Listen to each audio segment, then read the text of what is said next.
morning, everyone, and thank you and welcome to our webinar on AP automation and fraud prevention. Today, we have two other folks joining us who are going to be conducting the presentation. I have Larry Robinette and Jeff Crane from Ascend Software. And I reached out to these guys when the topic came up. I've got a lot of requests from our typical attendee list that comes to our webinars about AP automation and fraud prevention. And I reached out to these guys because they know a lot more about it than I do. And we came up with some good ideas of what might be some useful content for you guys. So with that said, I'm going to pass the baton over to Larry Robinette from Ascend and have him go through the presentation. Thanks, Larry. Thank you, Tan. We really appreciate the invite to come and present to you folks today on two very important topics, and they're actually quite hot topics right now. AP automation and fraud prevention. So we've put together a good mix, I believe, of PowerPoint slides giving you best practices, what I'll call the why and the how and the what of AP automation. So I think that will hopefully be helpful to you. And then we also have a live portion of the demonstration as well that we'll be showing you, so you can actually see how companies have automated their AP department and what it looks like. So Jeff, if you wouldn't mind going on to the next slide, we'll begin. So we've gone through the introductions. Again, we're going to cover the why automate, the how to automate, and then what does it look like on both AP and fraud prevention. So the why. There are several reasons companies automate accounts payable. In fact, many of you probably have several of your own. So I'm going to walk through a few of these. I won't cover all of them, but I'll speak to a few and read through the others if you would. One is it's a great path to paperless. So, many companies today are having paperless initiatives. Accounts payable is a great place to start, not only because they generate so much paper, they're also moving paper around quite a bit, but there's significant cost savings in accounts payable related to going paperless and automating accounts payable. And we'll give you some examples of that cost savings throughout the presentation. Another one is visibility, specifically visibility into processes and visibility into cash flow needs. So in a paper-based process, that's nearly impossible to identify cash flow and bottlenecks. So automating and going paperless absolutely gives you that. In terms of reducing costs, I know of we know of one company with over 500 locations who was processing AP invoices manually, and these invoices were being sent in via FedEx to corporate. Their FedEx bill annually was approximately $800,000 associated to delivering invoices to corporate. After they automated and went to a centralized scanning mode, and they went to an automated approval process where they were sending invoices out from corporate, they were all able to all but eliminate that $800,000 FedEx bill that was associated with delivering invoices. Last item on this screen, the accommodating growth without adding headcount. Another company that automated accounts payable was able to move, once they automated corporate, they were able to move into a shared services model, which is very popular right now, and provide AP processing services for sister companies within their organization. So really turning AP into a profit center by doing this. So they were able to add 10 additional companies without adding any additional headcount. So if you're looking to grow via shared services, organically, or by acquiring companies, it's a great way to grow without having to add any headcount. Some other reasons, one company that automated their accounts payable department, they now capture $500,000 in discounts that they were unable to capture prior to automating. Just the sheer volume of their invoices and the nature of paper they were unable to, they didn't have the bandwidth, and they couldn't identify them quick enough to take advantage of those. So now when these invoices come in, they're electronic, and they're able to go through workflow very quickly, and they're treated as high priority invoices, and so they can make a decision on whether or not they want to take advantage of those discounts. I'm going to flash a poll up right now, and I'm curious in what people think the cost is to process an invoice. So Jeff, go ahead and start that poll. We'll give you just a minute here to answer the question. Again, it's what is the average cost to process invoices with little to no automation? Okay, votes are coming in. This is looking interesting. We'll give it one more minute. Okay, we're going to go ahead and looks like everybody has voted. We're going to go ahead and close that poll, Jeff. A couple of you got this right. It's actually $7. Jeff, if you wouldn't mind going to the next slide. It's actually a little to no automation. On average, it's $7 to process an invoice. Other surveys that I've seen, they rate as high as $28 to process an invoice with little to no automation. So you'll see the dramatic effect on automating, moving left to right, automating your invoice process, leveraging workflow and OCR. You'll see it drops significantly down to $1.73 per invoice. You'll notice the other item on the red line that goes up is on-time payment rate. So from a 75% on-time payment rate to a 96 on-time payment. So that goes up 21%. So what you're looking at there is, savings in terms of cost and invoice, but also potentially avoiding any late payment fees. Additionally, this slide here shows you processing cycle time as well as costs, etc. So in a little to no automation environment, you're looking at 8+ days to process an invoice. Versus a highly automated company, they're processing invoices in 0 to 2 days. So again, the higher the level of automation, it creates quite a dramatic effect on the time it takes to process an invoice internally. So there are quite a few considerations that you need to look at when automating your accounts payable department, and I'm going to walk through a few of these. Your current processes. Your current processes are probably built around paper, manual processes, manual approvals. You don't have things like, being able to do invoice workflow that could go to multiple people at the same time, for instance, because your paper invoice can only be in one place in one time. Also coding and things like that. So there are a lot of things that are in your paper-based process that that you don't need, or there are different options for you in an electronic world. Identify these areas of improvements. Treat it as a time to re-engineer your processes. Establish goals and metrics. These are very important. Early on, establish what your goals are, and then measure those goals and see where you are, throughout the process. And have you achieved your goals? And if not, go back and take a look at things and see how you can get to where you want it to be. So measuring is very important.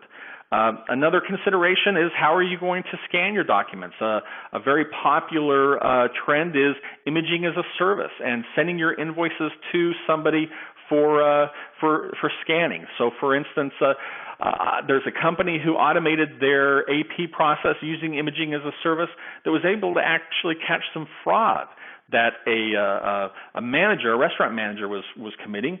He was taking invoices and putting them in a salad crisper and hiding them at the end of quarter so that he could reach his profitability numbers. And then once he'd reached his profitability, got his bonus, he would take the invoices out. Well, using imaging as a service or centralized scanning would accomplish this as well. The invoices go directly to scanning.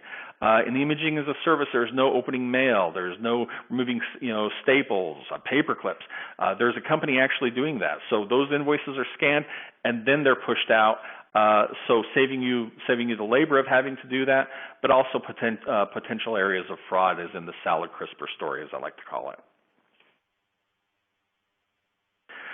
Some additional considerations when automating accounts payable.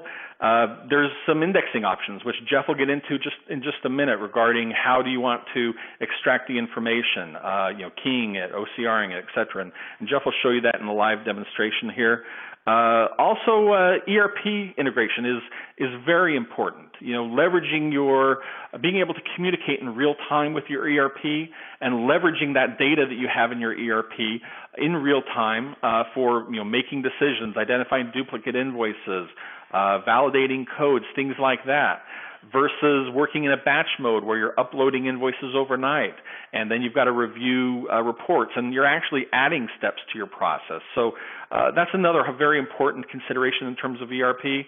Also, how do you want to retrieve images from your ERP? Do you want to do it natively using your ERP links? Do you want to add buttons to your screens? What about employees who don't have licenses to your ERP? How will they access images? So these are all additional considerations you'll want to take a look at. And lastly, and probably most importantly, is cost savings. As you can see here, this company is approximately 120,000 invoices annually, about 100 employees involved in the invoice approval process, and they save $280,000 annually by automating their accounts payable department. Areas like reducing the labor in entering in invoice information, manually routing of invoices, lost discounts, lost documents. Lost documents are actually quite costly, depending on the research, et cetera, that it takes to get that document back. So these are just a few highlights from a cost savings analysis, and these are things that, in speaking with your CFOs, your controllers, et cetera, this is all information that you're going to want to have when you engage in a conversation about automating your accounts payable department. These are dollars that today, you're spending. These are all areas that you can eliminate in terms of cost savings, and there's quite a bit of cost savings here. So I'd like to also add, if there's anybody on the call who'd like us to help you put together a personalized cost savings analysis for your AP department, please let Tan know. We'd be more than happy to help you prepare one. So with that, I'm going to go ahead and turn things over to Jeff Crane. Jeff is going to do a live demonstration. Again, it's the what does this look like? How have companies implemented? What does the process look like? So Jeff's going to go ahead and take a few minutes and show you guys a live presentation. Hold on. All right, thanks, Larry. So let me go ahead and get set up here to show you my desktop.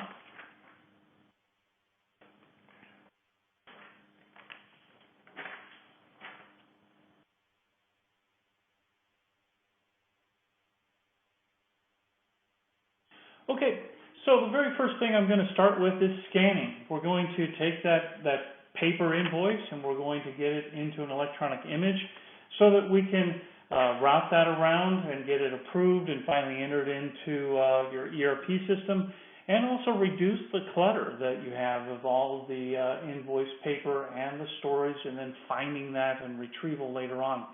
So I'll go ahead and start up the scanning software. Now we're just going to go ahead and scan an invoice here. Let me just start that up. Now if I had a piece of paper, I could put that on the scanner and scan that, or I can even import electronic documents.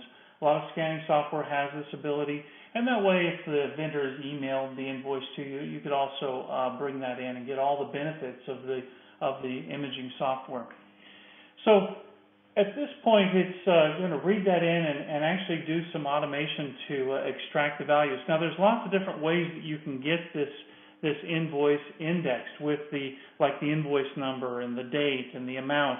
One is just key from image. You would look at the image and key in the values.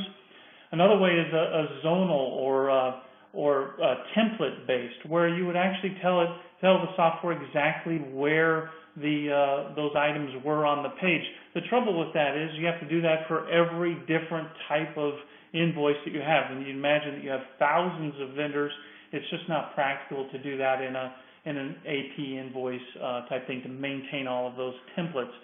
Now, what we're demonstrating here today is a method of of using intelligent OCR or advanced OCR, where the software reads this invoice just like you and I would. So if I picked up this invoice and I wanted to find the invoice number, I would look for the word invoice number or something similar, and that's exactly what the software did here, and it found the invoice number. Notice it's highlighted that here for us so we can quickly see what it's gotten here. Now, with all the software, the scanning software, there's usually kind of a validation stage or a verification stage where it lets us look over what it's done automatically, and we can make sure, tell it that that's okay, and make any corrections there. So I'll go ahead and go into the validation here. I see that the invoice number, it's pulled that off. It's even zoomed in on the value down in the lower right. And just by hitting enter or something similar in the scanning software, will show the, notice in this case it turned the background green. Basically I said, I like the value, go ahead and use that. I'll do the same thing for the date. Now here, perhaps it missed the account number or it was incorrect. I could just type in that value, or if I see the value on the image, a lot of times you can just click on that and it will bring that value in for you. And so I can just go through and validate this form. And a lot of software, it'll pre-validate some of these if it has a high confidence value as well. So you may not have to validate anything. It was real confident about the values it got, and basically you're just looking at invoices it wasn't sure about. Now the last thing I wanted to talk about here is, notice we have a vendor number. Now the vendor didn't put their vendor number on the invoice, so you'd have to figure that out ourselves. But the software figured that out by reading the the addresses on the invoice and then comparing that against the vendor master file in your ERP system, in Lawson in this case. Then it found the best match. And the reason I say best match is because, maybe on the invoice it said Main Street, as we see here, but in your vendor master was Main ST. So it can compensate for all of those types of things and still locate that vendor. It will also look at all of the addresses. So if there's a main address at the top and a remit address at the bottom, it can not only pull in the vendor, but it can also pull in the remit location code as well. Just a moment. We're switching headsets here. Okay, great. Now so that's a great feature. It saves a lot of time looking up that vendor. Now, if it did miss the vendor, maybe somebody wrote on the invoice and the OCR didn't work very well. So I could always come into the search and then search right in that vendor master. So I'll type in Staples and hit enter, and I can see all of my Staples vendors here, and I'll just go ahead and select one. Now, so I've basically scanned this invoice and indexed it. And I talked a lot, but you can see where this is a very rapid process normally with scanning. So, Jeff, I just wanted to add one thing, and that is, so this is what it looks like in terms of OCR, in terms of scanning. You saw the three different options: one keying from an image, which is very little automation; template-based, which is some automation but difficult to manage; and then this what's called advanced OCR, which is highly automated and it's extracting all the data and greatly reduces your data entry. Yeah, thanks, Larry. Okay, so the last step is to release the image. Now, all the scanning softwares have something similar, releasing or exporting. And basically what this does is it takes that invoice image along with those index values and sends them, either exports them to a directory, or in this case, it's going to send it into a document archive where some workflow automation is going to start up and get these invoices approved and finally entered into your Lawson system. Now, you saw a bunch of index values like invoice number and amounts and things like that. This was a typical setup, but of course, the software all allows you to customize that as well. Now, I'm going to switch over to the automation that's going to get this invoice approved. So I'll go ahead and log in as my accounts payable person here into a portal. And we'll go over to, but before we work with the invoice, I'm going to go over to what's called the AP dashboard. Now, most software have some type of a dashboard to let you see kind of a big picture of what's going on in accounts payable. And if we look down the right side here, I can see different modules here that'll show me different aspects of this. So I can see like how the invoices are spread out to my various AP processors. You see I have 4 processors, and it kind of shows me where those invoices are sitting. As I scroll down here, I can see how the invoices are in the system by their status. Are they pending approval? Are they waiting for AP? Are they waiting for payment? Those types of things. And as I scroll down a little further, I can see cash forecasting. I don't have a lot of invoices in here, but I can see that this week I'm going to need about $54,000 in order to pay those invoices. And of course, as I get more in there, it'll show me out in next week and so on, how much cash I may need. Now, as I scroll down, I can see also invoice aging. I can quickly see if I have anything overdue or past due, and I can perhaps address that pretty quickly here. And as I scroll down even further, I can see what we call a cycle time, and this is, how long did it take to get invoices approved? And you can see I'm doing pretty well here with 0 days. I can see averages, minimum, maximum, so I can see all of those types of metrics about how the invoices are getting processed through. And, Larry mentioned a lot about fraud. Any invoice, usually with these software, the invoices that go through are scored in some type of a fraud prevention mechanism. And here we've got a couple of suspect invoices. If I go ahead and look at these, I can view the scores, and I can see how these were ranked. And we're going to get into that later. Okay, I guess we'll get into that later.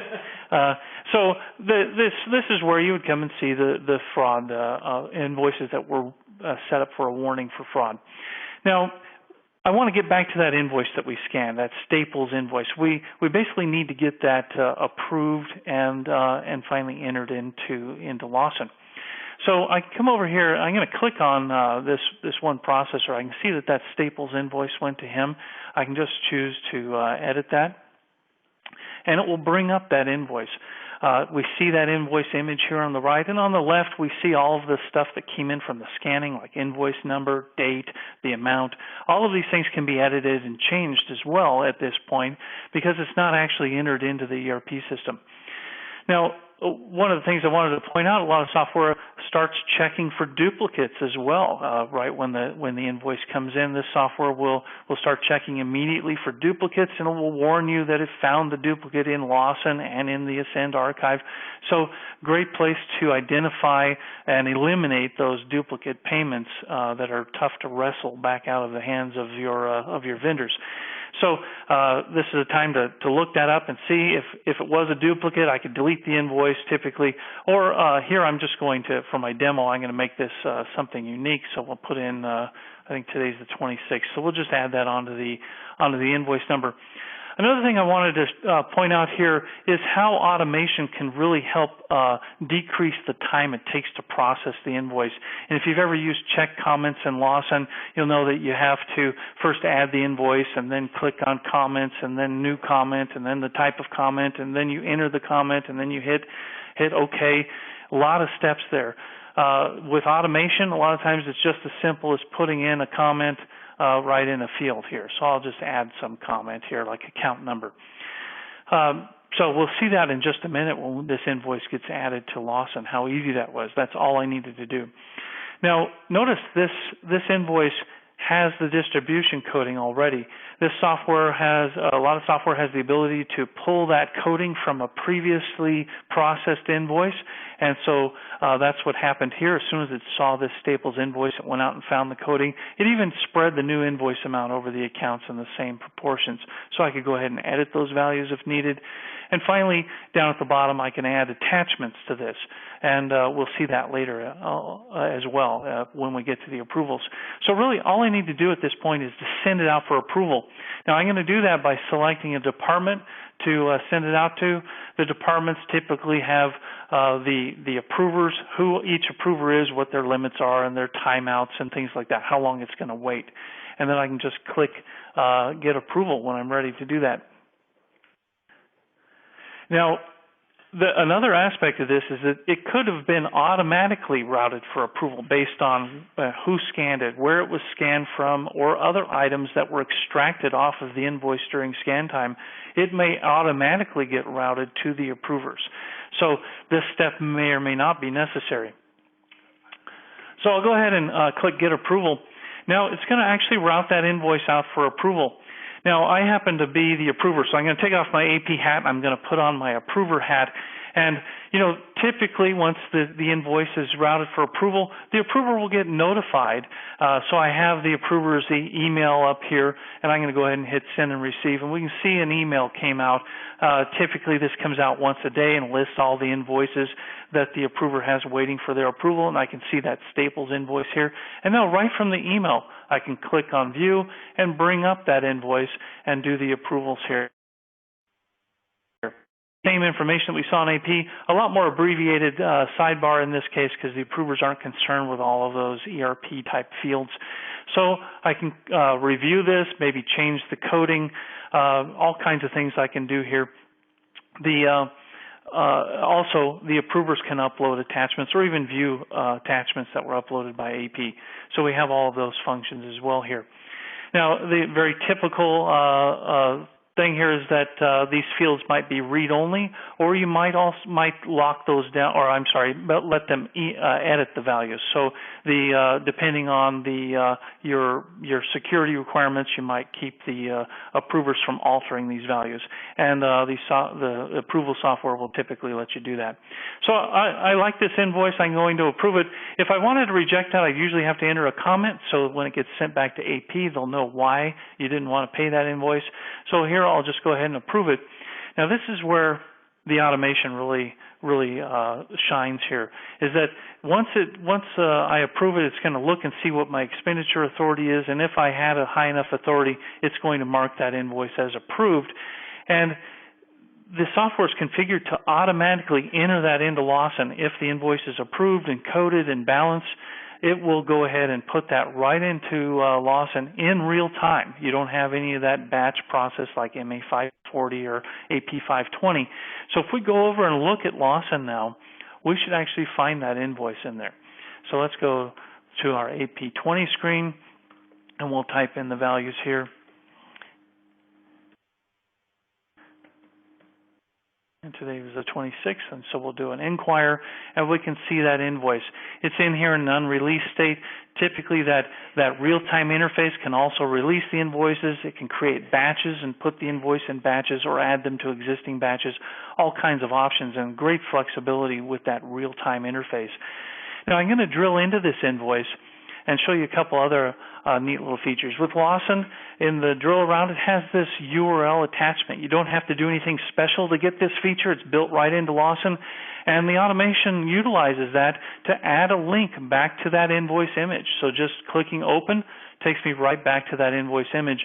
Notice we've also stuck a big approved stamp on there, and that the software can configure, what that looks like, the color, size, shape, position, and as well as the text. And if it might be a little small on your screen, it says approved by, and then the name of the approver and the date and time. So lots of great things there to show who was the final approver on that. Now, another thing, you remember that check comment I entered. The automation took care of all the details there as well, so it added that check comment. So great time saver. All I had to do was enter the comment into a field, and the automation took care of all of that. Now that's one way to get to the invoice.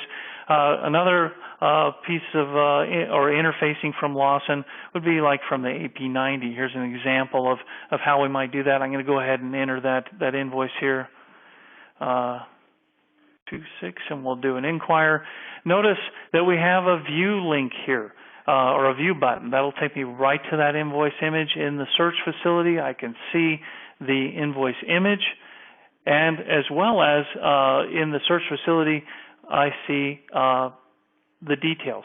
So all of the details here are typically captured and kept for the life of the invoice. So as long as the retention policy of these invoices, maybe 7 years, maybe 99 years, it'll keep this information like when it was scanned, when it was approved, when it was entered into Lawson, and finally, even payment information.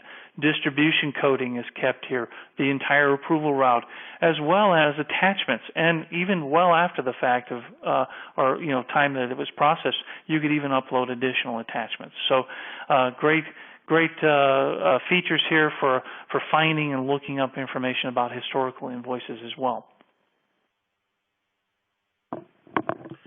Thank you very much, Jeff. Great demonstration of how companies are automating their accounts payable department, examples of the different types of imaging, ERP integration, all those considerations that I mentioned earlier.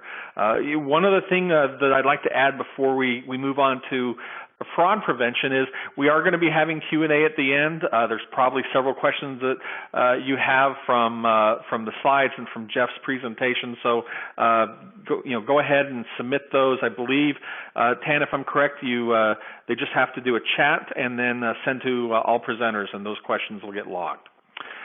So the next area, I'm sorry, Tan, go ahead. Oh, no, yeah, I was just going to confirm, yes, there's the bottom left of your screen, so if you have any questions as the presentation's going on, just go ahead and type your questions in and we'll get to them at the end.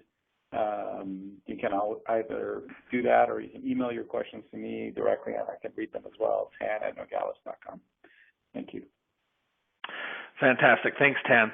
So this next topic is one that I'm really excited to be speaking about.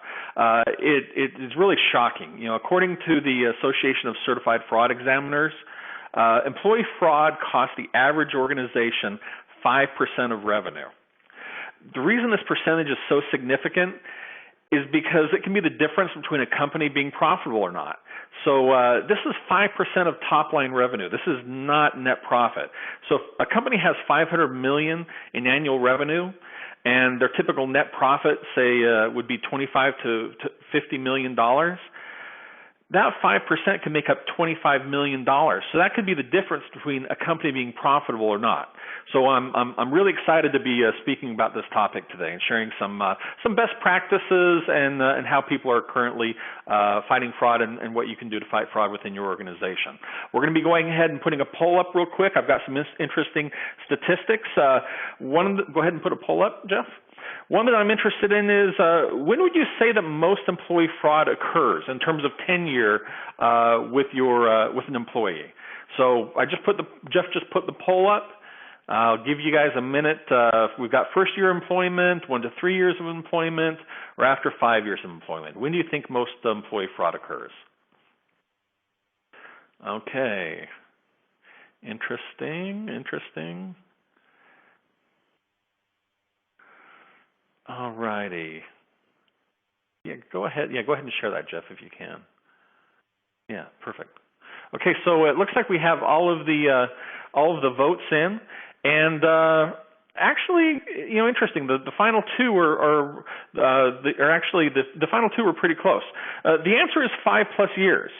So. So these are employees who are typically there, quite a while. They're trusted employees. In fact, 25% have been there longer than 10 years. So these are employees that, generally speaking, you think would be less likely to because they seem to be committed to the company. But that's actually it's actually the opposite. Some other fraud statistics here from the Association of Certified Fraud Examiners regarding fraudsters is that most fraud is discovered by accident. Rather than by audits. And this is primarily due to the fact that audits only typically review 5% of your total transactions. So later in the presentation, we'll talk about, looking at every single transaction versus, what the auditors are able to see. But, it's interesting that most is discovered by accident. So a couple of, actually, Jeff, we're one slide behind. I'm sorry. I should have gone to the next slide. I apologize, guys. I should have caught that. I didn't. My apologies. So the other shocking figures for me is that the median loss of employee fraud is $140,000 per case, with 1 in 5 being over $1 million. So you can see how we could very quickly get to that. In our example of the $500 million a year company, how you can very quickly get to that $25 million. Also, and this is something that was quite surprising to me, but it makes sense. The majority of companies are unable to recover any of their losses. And, reason being, the fraud's already been paid. They're catching this after the fact, when they're going in and they're doing a sampling of historical data. So generally, these guys aren't committing fraud and putting it in the bank. They're typically going out and spending it. So, several why fraud prevention items on this slide for you to take a look at. So, how do companies prevent fraud? What are some best practices? Well, more fraud is caught from employee tips than external audits. 7% is detected from employee tips versus 3% from external audits. So educating your employees about fraud, letting them know of the impact, educating them on the impact of fraud on the company. That's a key area that they recommend. Also, tying into that, providing an anonymous tip line so that employees can report that anonymously and feel comfortable that they're not going to be exposed as a person who blew the whistle, so to speak. Another one is don't circumvent procedures. How many times has somebody come to you if you're in the position of maybe cutting a check and said, I need this check rushed. I need this travel expense rushed. I need this check request rushed. Have policies and procedures in place and follow them, and do not circumvent them no matter what. The last item that I want to touch on, and there's several others here for you to read, is verify proper separation of duties are in place. So confirming that as somebody who can set up a vendor, you're not approving invoices for that class of vendor or vendors at all. So you want to make sure that your segregations of duties are in place. And these are all good best practices that many of you probably have in place, but hopefully we've given you a couple of others that you can take a look at.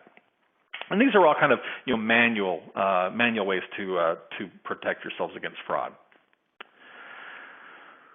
So according to John Warren, the VP and General Counsel of the Association of Certified Fraud Examiners, having computer systems in place that flag unusual transactions can reduce losses by 60%. So, above and beyond what we were talking about in terms of what I call manual best practices, having computer systems in place will dramatically reduce the amount of fraud. For instance, using that example of the $500 million a year company who was experiencing $25 million in fraud, that would cut their fraud by $15 million. So huge gains there in terms of preventing fraud.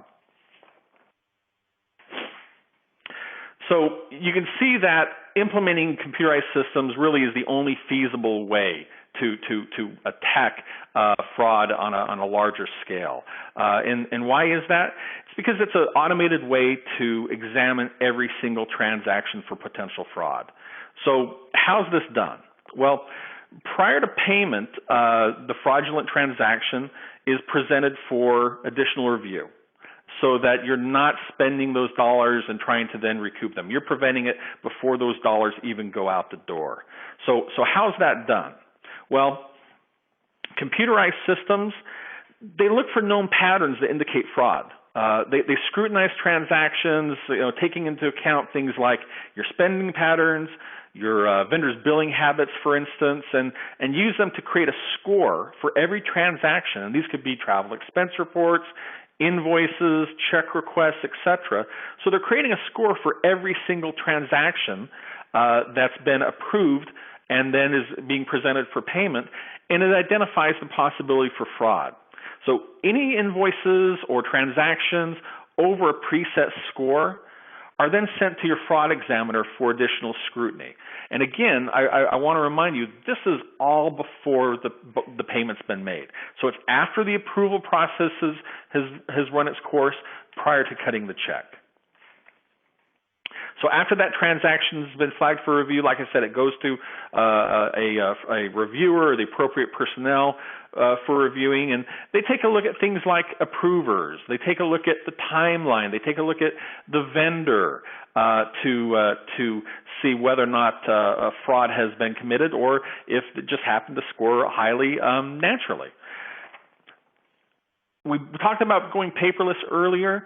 This is where paperless really can assist in fraud prevention, because the person who's examining that potentially fraudulent transaction, they have all the documentation. You heard Jeff talk about maybe an approver uploading maybe a quote or something, so they'd have access to that.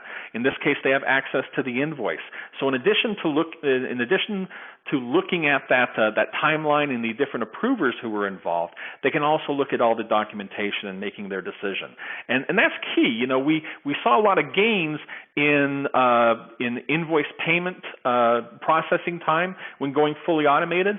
You don't want to slow down your process on certain transactions due to fraud, because you've got to go, retrieve documents. You got to email somebody asking them to send you the quote. With computerized systems, you have that all at your fingertips. And so lastly, on these types of invoices, once it's been identified as no, this invoice is okay, they can go ahead and release it. Whoever's reviewing for fraud, and it'll go back into the normal payment cycle and be paid in a timely manner. In addition to being able to look at what I call day forward fraud transactions, the preventing of fraud before it's paid, you can also use computerized systems to go back and look at historical data.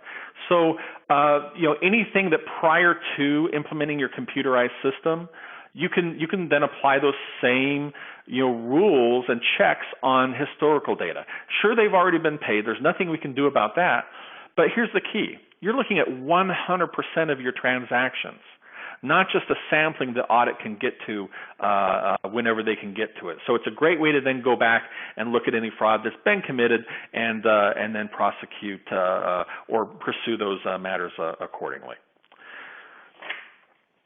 So in conclusion, like I said, this is a next slide, Jeff. I'm sorry. Go back. In conclusion, my mistake there, guys. I apologize. In conclusion, like I said, this is a topic that I'm really excited about. I really enjoy speaking about because it's huge and it can have such a dramatic impact on your organizations. I mean, take a look at your organization. You know what your revenue is. Imagine 5% of your top line revenue going to fraud. It's huge, and it's a project that using the best practices, what I'll call the manual best practices, can assist with, but also if you can computerize that, take a look at the potential savings there. So with that, I'm going to go ahead and open it up for questions. Tan, if you've got some questions there, go ahead and read those, and we'll try to get through them all. Okay, just before we do that, real quick, I just want to make a quick announcement, and we'll get to the questions. There's still a few of them coming in. I've got a couple on the side here, and I got a couple that came in by email. So as far as, and please go ahead and type in your questions. We'll get to all of them.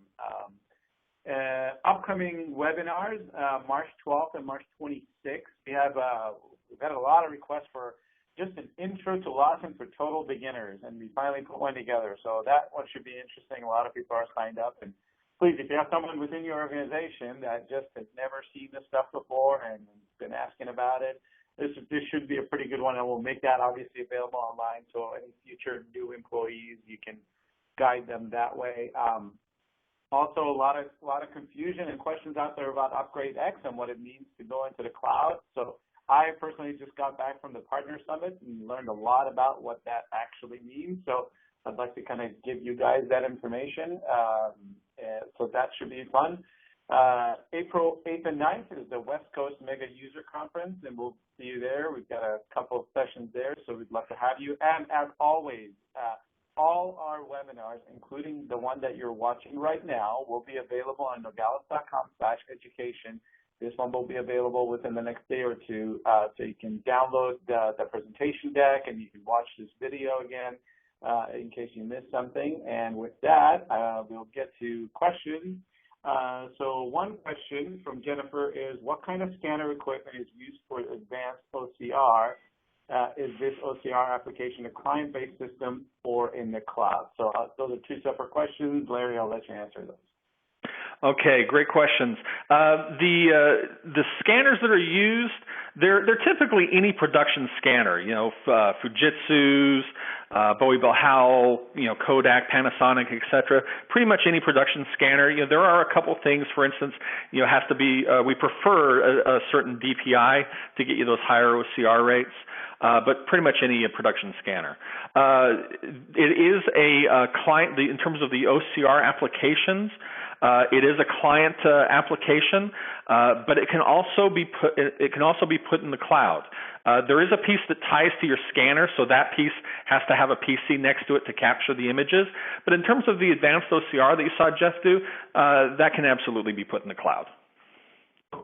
And it reminds me, Larry, you and I talked about this one time, I think, at an airport or something like that.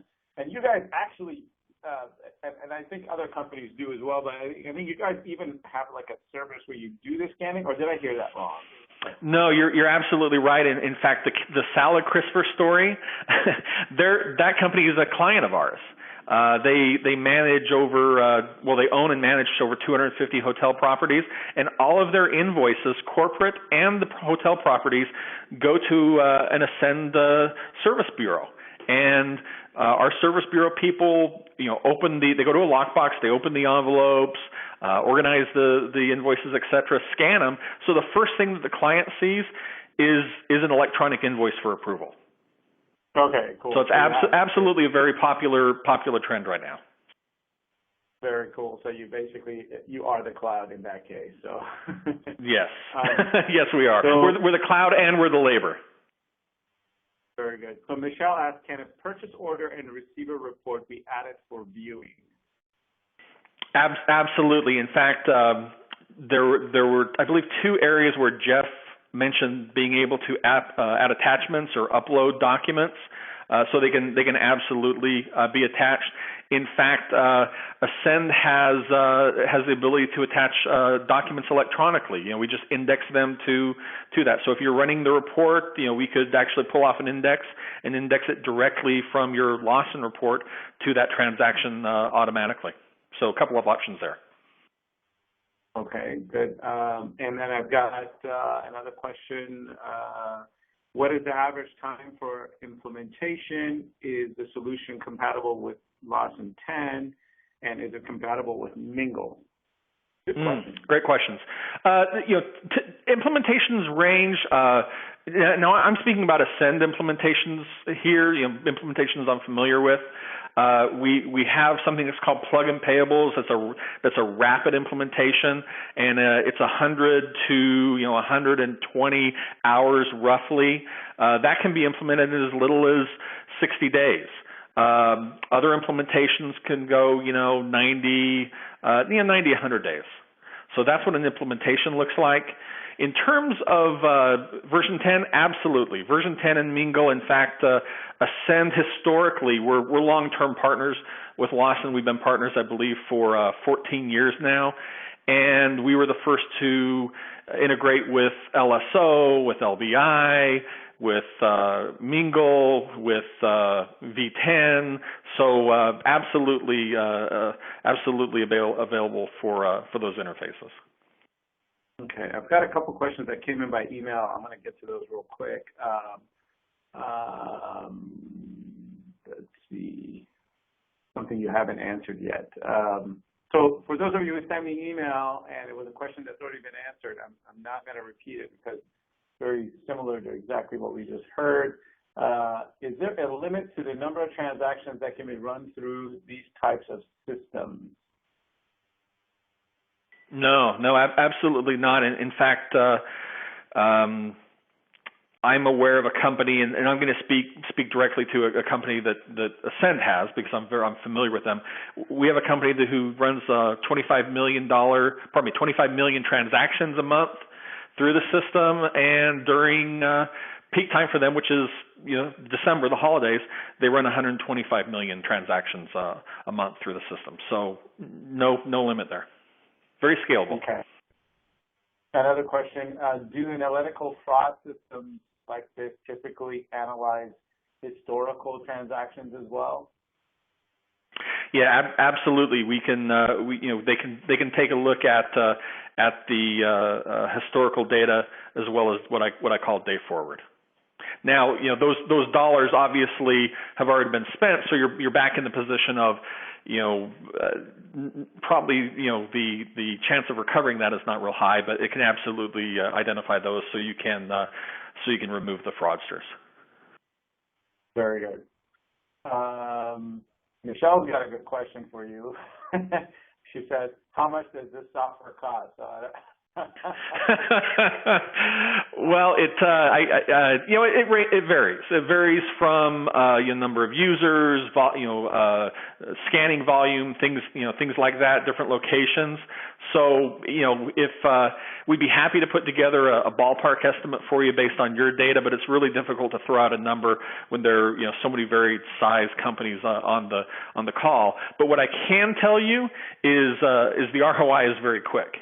And just looking at the fraud, and you figure, if you can catch that $1 million transaction, I can tell you very easily paid for your fraud prevention computerized system. So feel free to email Tan your information, and I'll have somebody put together a ballpark estimate for you. And I've got Larry. I've got your email on the screen here too, so you guys have Larry's information. Oh yeah, go ahead and email me, and I'll have somebody follow up with you. All right. So let's see. Is it easy to customize the detection policies and parameters, or would I have to contact you guys like a consulting or support administration, that sort of thing? No, that's a very good question. It's definitely something that you can set. I talked about scoring. Now, the scoring, I believe, is fairly static, but what it's really looking at is weighted score. So you may say, one flag is relatively common, so we want to give that a very low weight, but another one is not very common. So if we see this activity, we want to weigh that very, very heavily, and so you can control those weights. And not control, I want to say set. Great. Well, if there are no more questions, we'll wrap it up here. Thank you everyone for joining us. Please join us for these other webinars that we have coming up. And as always, we would love your feedback. And also on our site, there is under the education section, there's a form you can fill out to request new webinars. So anything you want to see, please put it up there, and we'll try to do our best to get it up within about 30 days. So that's as quick a turnaround as I can promise you right now, but we will definitely do what you ask for. So don't be shy. If there's some training you need at house that you can't seem to find, and you just need a kind of hour-long primer on it, we'll find someone that knows it well, and we'll get it out to you. And with that said, I'm going to go ahead and close out the presentation. As always, you can continue to send us your questions to either myself or Larry, or through our site or Twitter, email, however way you like, and we'll be more than happy to answer it. This presentation will be available online on our website at nogalis.com/education in a day or two, and we'll send you guys a quick email to let you know when it's available. And thanks again. Thank you, Larry, and the team over at Ascend. Really appreciate you guys joining us today, and I hope to see you soon.